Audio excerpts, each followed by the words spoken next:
जय हिंद। स्वागत है आप लोग का अपना channel GK and GS official में।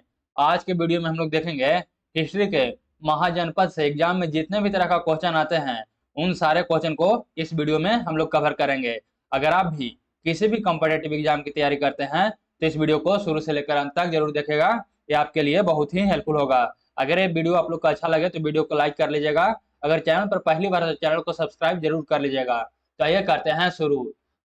सूची एक को सूची दो से सम्मिलित कीजिए। सूची एक में है महाजनपद और सूची दो में है उसका राजधानी। तो गंधार की राजधानी था तक्षशिला। गंधार की राजधानी था तक्षशिला। और सुरसेन की राजधानी था मथुरा। सुरसेन की राजधानी था मथुरा। और वत्स की राजधानी था कौशाम्बी। वत्स का राजधानी था कौशाम्बी। और कौशल का राजधानी था श्रावस्ती। तो ए का 4 और बी का 1 और सी का 2 और डी का 3। यह है ऑप्शन नंबर ए में। तो ऑप्शन ए इसका सही उत्तर हो जाएगा। गंधार की राजधानी है तक्षशिला। सुरसन की राजधानी है मथुरा। वत्स की राजधानी है कौशाम्बी। और कौशल की राजधानी है श्रावस्ती। तो ऑप्शन ए इसका सही उत्तर हो जाएगा। फिर नेक्स्ट है हर्यक वंश के किस शासक को कोनिक कहा जाता था। हर्यक वंश के किस शासक को कोनिक कहा जाता था। इसका सही उत्तर हो जाएगा ऑप्शन सी अजात शत्रु के। ऑप्शन सी इसका सही उत्तर हो जाएगा अजात शत्रु के। फिर नेक्स्ट है किस शासक ने गंगा एवं सोन नदियों के संगम पर पाटलिपुत्र पाटलिपुत्र नामक नगर की स्थापना की।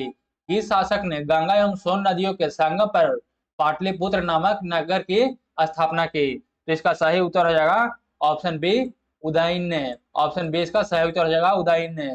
फिर नेक्स्ट है शिशुनाग वंश का वह कौन सा शासक था जिसके समय में वैशाली में द्वितीय बौद्ध संगीति का आयोजन किया गया। उसे काकवर्ण के नाम से भी जाना जाता है।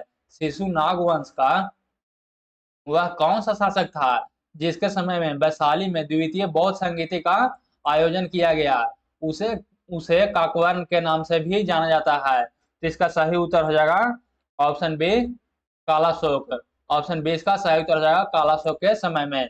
फिर नेक्स्ट है 323 ईसा पूर्व में सिकंदर महान की मृत्यु हुई थी। 323 ईसा पूर्व में सिकंदर महान की मृत्यु हुई थी। कहाँ मृत्यु हुई थी उसकी।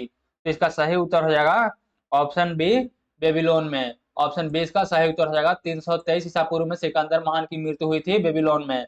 फिर नेक्स्ट है सिकंदर महान एवं पोरस या पुरु की सेनाओं ने निम्नलिखित में से किस नदी के आमने सामने वाले तटों पर पड़ाव डाला हुआ था। सिकंदर महान एवं पोरस या पुरु की सेनाओं ने निम्नलिखित में से किस नदी के आमने सामने वाले तटों पर पड़ाव डाला था। तो इसका सही उत्तर हो जाएगा ऑप्शन बी झेलम नदी के तट पर। ऑप्शन बी इसका सही उत्तर हो जाएगा झेलम नदी के तट पर। फिर नेक्स्ट है किस प्रकार का अमृत भांड भारत में द्वितीय नगरीकरण या शहरीकरण के प्रारंभ का प्रतीक माना गया। किस प्रकार का अमृत भांड भारत में द्वितीय नगरीकरण या शहरीकरण का प्रारंभ का प्रतीक माना गया। तो इसका सही उत्तर हो जाएगा ऑप्शन सी उत्तरी काले पॉलिशकृत बर्तन। ऑप्शन सी इसका सही उत्तर हो जाएगा उत्तरी काले पॉलिशकृत बर्तन। ऑप्शन सी इसका सही उत्तर हो जाएगा। फिर नेक्स्ट है पाली ग्रंथों में गांव के मुखिया को क्या कहा गया है। पाली ग्रंथों में गांव के मुखिया को क्या कहा गया है। तो उसे कहा गया है भोजक या ग्राम भोजक। ऑप्शन बी इसका सही उत्तर हो जाएगा पाली ग्रंथों में गांव के मुखिया को कहा गया है भोजक या ग्राम भोजक। ऑप्शन बी इसका सही उत्तर हो जाएगा। फिर नेक्स्ट है उज्जैन का प्राचीन नाम था। उज्जैन का प्राचीन नाम था। तो उज्जैन का प्राचीन नाम था अवंतिका। ऑप्शन ए इसका सही उत्तर हो जाएगा उज्जैन का प्राचीन नाम था अवंतिका। ऑप्शन ए इसका सही उत्तर हो जाएगा। फिर नेक्स्ट है नंद वंश का संस्थापक कौन था। नंद वंश का संस्थापक कौन था। तो इसका था महापद्म नंद। ऑप्शन ए इसका सही उत्तर हो जाएगा महापद्म नंद। नंद वंश का संस्थापक था महापद्म नंद। ऑप्शन ए इसका सही उत्तर हो जाएगा। फिर नेक्स्ट है ग्रीक या यूनानी लेखकों द्वारा किसे अग्रमीज या जैंडरमीज कहा गया। ग्रीक यूनानी लेखकों द्वारा किसे अग्रमीज या जैंडरमीज कहा गया। तो इसका सही उत्तर हो जाएगा धनानंद को। ऑप्शन डी इसका सही उत्तर हो जाएगा धनानंद को। फिर नेक्स्ट है प्राचीन भारत में पहला विदेशी आक्रमण किनके द्वारा किया गया। प्राचीन भारत में पहला विदेशी आक्रमण किनके द्वारा किया गया। तो इसका सही उत्तर हो जाएगा ऑप्शन ए ईरानियों द्वारा। ऑप्शन ए इसका सही उत्तर हो जाएगा ईरानियों द्वारा प्राचीन भारत में पहला विदेशी आक्रमण हुआ था। फिर नेक्स्ट है, प्राचीन भारत में दूसरा विदेशी आक्रमण एवं पहला यूरोपीय आक्रमण किनके द्वारा किया गया?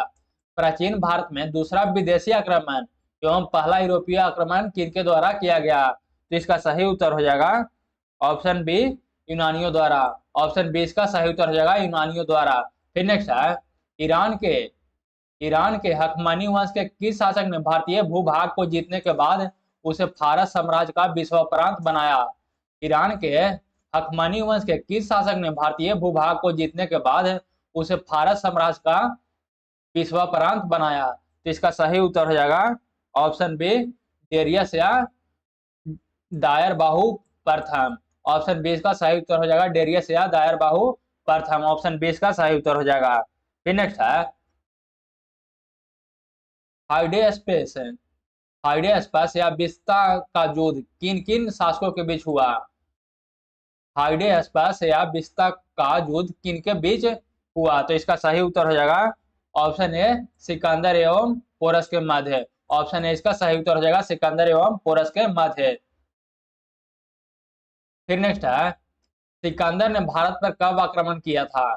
सिकंदर ने भारत पर कब आक्रमण किया था? तो इसका सही उत्तर हो जाएगा 326 ईसा पूर्व में। ऑप्शन ए इसका सही उत्तर हो जाएगा 326 ईसा पूर्व में। फिर नेक्स्ट है, सूची 1 को सूची 2 के साथ सम्मिलित कीजिए। पहला है शासक और वो किस वंश से था? तो बिंबिसार था, ये था हर्यक वंश से। बिंबी वंश था हर्यक वंश से। और काला शोक ये था शिशुनाग वंश से। काला शोक था शिशुनाग वंश से। महापद्मनंद था, ये था नंद वंश से। महापद्मनंद था, ये था नंद वंश से। और बिंदुसार था, ये था मौर्य वंश का राजा था। तो ए का 1, बी का 2 और सी का 4 और डी का 3, यह है ऑप्शन नंबर बी में। तो ऑप्शन बी इसका सही उत्तर हो जाएगा। ऑप्शन नंबर 20 का सही उत्तर हो जाएगा। फिर नेक्स्ट है, सूची 1 को सूची 2 के साथ सम्मिलित कीजिए। सूची 1 में है महाजनपद और सूची 2 में है उसका आधुनिक क्षेत्र। तो मगध मगध में आता है पटना ओ गया के जिले। मगध में आता है पटना ओ गया का जिले या क्षेत्र। और वत्स में आता है इलाहाबाद। वत्स में आता है इलाहाबाद, जिसका वर्तमान नाम है प्रयागराज। कौशल में आता है अवध और अवंती में आता है मालवा। तो ए का 1, बी का 2, सी का 3 और डी का 4 ऑप्शन नंबर ए में है। तो ऑप्शन ए इसका सही उत्तर जाएगा। मगध में आता है पटना गया का जिले, वत्स में आता है इलाहाबाद या प्रयागराज, कौशल में आता है अवध, अवंती में आता है मालवा। तो ऑप्शन ए इसका सही उत्तर हो जाएगा। फिर नेक्स्ट है, मगध की प्रथम राजधानी कौन सी थी? ये बहुत बार क्वेश्चन पूछता है, मगध की प्रथम राजधानी कौन सी थी? तो इसका सही उत्तर हो जाएगा गिरिवर्ज या राजगिरी। ऑप्शन सी इसका सही उत्तर हो जाएगा गिरिवर्ज या राजगिरी। ऑप्शन सी इसका सही उत्तर हो जाएगा। फिर नेक्स्ट है, किस शासक द्वारा सर्वप्रथम पाटलिपुत्र का राजधानी के रूप में चयन किया गया? किस शासक द्वारा सर्वप्रथम पाटलिपुत्र का राजधानी के रूप में चयन किया गया? तो इसका सही उत्तर हो जाएगा उदयन के द्वारा। ऑप्शन सी इसका सही उत्तर हो जाएगा उदयन के द्वारा। फिर नेक्स्ट है, 16 महाजनपदों की सूची उपलब्ध है। 16 महाजनपदों की सूची उपलब्ध है। तो ये उपलब्ध है अंगुत्तर निकाय में। ऑप्शन 20 का सही उत्तर हो जाएगा। 16 महाजनपदों की सूची उपलब्ध है अंगुत्तर निकाय में। फिर नेक्स्ट है, निम्नलिखित में से मगध का कौन सा राजा सिकंदर महान का समकालीन था? निम्नलिखित में से मगध का कौन सा राजा सिकंदर महान का समकालीन था? तो इसका सही उत्तर हो जाएगा option B, Dhanananda. Option B इसका सही उत्तर हो जाएगा धनानंद। फिर नेक्स्ट है, प्रथम मगध साम्राज्य का उत्कर्ष किस सदी में हुआ था? प्रथम मगध साम्राज्य का उत्कर्ष किस सदी में हुआ था? तो इसका सही उत्तर हो जाएगा ऑप्शन बी, 6ठी सदी ईसा पूर्व में। ऑप्शन बी इसका सही उत्तर हो जाएगा 6ठी सदी ईसा पूर्व में। फिर नेक्स्ट है, सिकंदर की भारत में सफलता के निम्न कारण थे। सिकंदर की भारत में सफलता के निम्न कारण थे। तो यह था, भारत में तब कोई केंद्रीय सत्ता नहीं थी, ये सही है। उसकी सेना श्रेष्ठ प्रकार की थी, यह भी सही है। उसे देशद्रोही भारतीय शासकों का सहयोग मिला, यह भी सही है। वह एक अच्छा प्रशासक था, यह भी सही है। तो ऑप्शन डी इसका सही उत्तर हो जाएगा 1, 2, 3 एवं 4। 1, 2, 3 एवं 4। ये सभी कारण थे सिकंदर की भारत में सफलता के निम्न कारण थे। फिर नेक्स्ट है सूची 1 को सूची 2 के साथ सम्मिलित कीजिए तथा सूचियों के नीचे दिए गए कोड को सही उत्तर चुने। पहला में है राजा, उसके बाद है राज। तो प्रद्योत था, ये था अवंती का राजा। प्रद्योत था अवंती का राजा। और उदयन था, ये था वत्स का राजा। उदयन था वत्स का राजा। और परेशनजीत था, ये कौशल का राजा था। अजात शत्रु था मगध का राजा। प्रद्योत था, ये था अवंती का राजा। उदयन था वत्स का राजा। परेशनजीत था कौशल का राजा। और अजात शत्रु था मगध का राजा। तो 1 का 3 ये है ऑप्शन नंबर सी में। तो ऑप्शन सी इसका सही उत्तर हो जाएगा। ऑप्शन नंबर सी इसका सही उत्तर हो जाएगा। फिर नेक्स्ट है अभिलेखीय साक्ष्य से प्रकट होता है कि नंद राजा के आदेश से एक नहर खोदी गई थी। अभिलेखीय साक्ष्य से प्रकट होता है कि नंद राजा के आदेश से एक नहर खोदी गई थी।